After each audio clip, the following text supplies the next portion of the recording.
Hello guys, Charles here and welcome back to the channel. So today I just want to share with you a couple of 2-5-1 comping patterns I always find myself playing.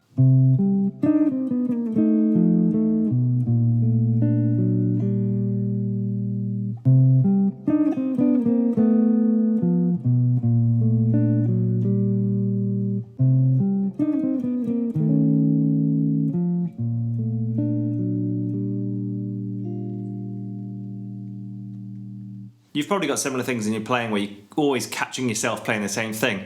It can get a bit frustrating and you go, oh, I'm sick of playing that. But actually these are the kind of the bread and butter parts of our playing that I suppose in a way they dictate our style. And so Kenny Werner talks a lot about this in Effortless Mastery. If you're going to play something, love it. So on that note, I'm going to just share with you a couple of 2-5-1s that I love. And it's because I play them all the time. Usually they grate on me because I'm always doing them, but in the spirit of Kenny Werner, here we go. Let's share these with you.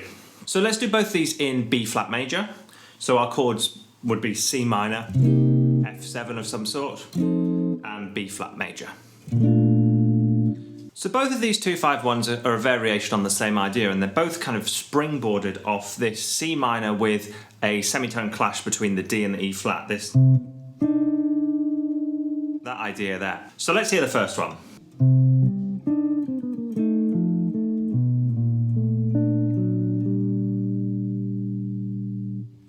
Something along those lines. These are not set in stone, I play them slightly differently every single time, but the rough idea is this. So we start with a C minor chord. This basic E minor shape is what I'm visualizing, but within that I'm playing a D on the 12th fret of the D string and the 8th fret of the G string for our E flat, which gives us this clash. So I'm playing the root note, sometimes the 5th next, and then my clash, but I'll not always play the 5th if I want a bit more space. And then that's a tension, a suspension. Technically, you could call that a sus2, and it needs to resolve down to C. So I go from the 12th fret to the 10th fret. There's my resolution. From there, I can continue the descent to get me to the tritone, which is for the F7 chord.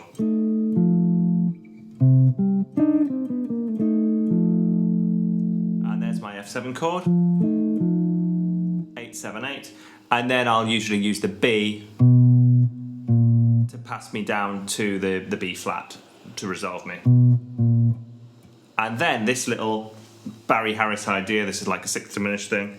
The major 7 and the 3rd, A and D, F sharp and D, G and D. So I'm finishing on like a B flat 6. So that idea there is an idea that you can do on every chord type. You can move that around the neck.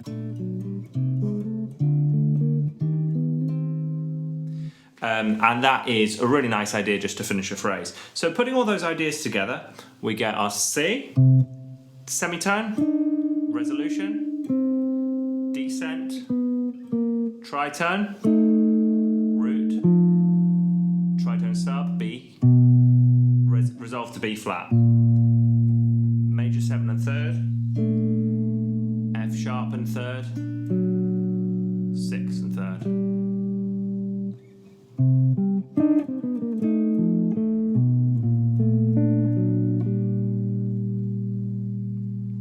So those are the basic building blocks there. So the next one's very similar.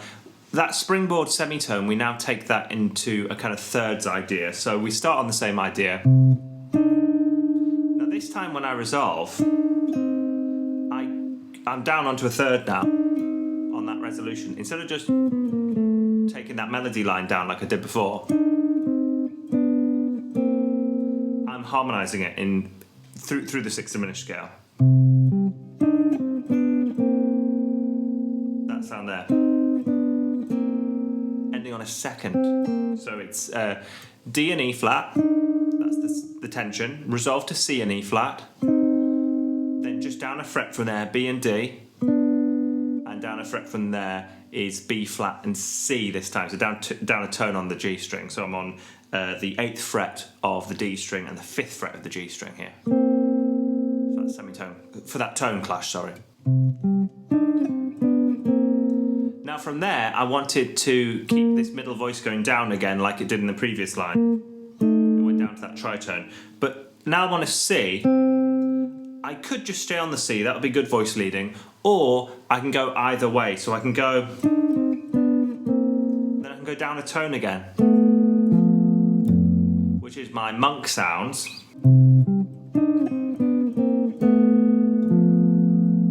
That gives me that, so that's a 7 flat 5. And then I can resolve the same way. Or I can go up a semitone from that C, up to a C sharp, which gives me the augmented sound.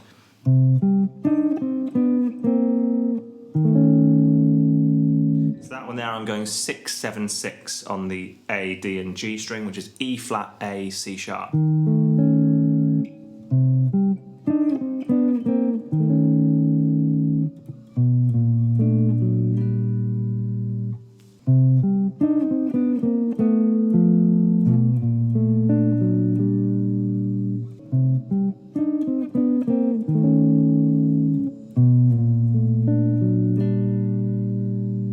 So if you like those, stick them in your playing. Of course, learn them in different positions as well, not just starting on the E minor shape. Take the theory that's going on there and apply it into different positions where you physically can. Of course, it's not always possible on the guitar. Now, I've shared some of mine with yours. Let's hear some of your 2-5-1s. If you post a video down below or leave me a comment describing what your favourite 2-5-1 is or anything like that, I'm always wanting more ideas. Like I say, I'm kind of sick of playing these lines, as nice as they are.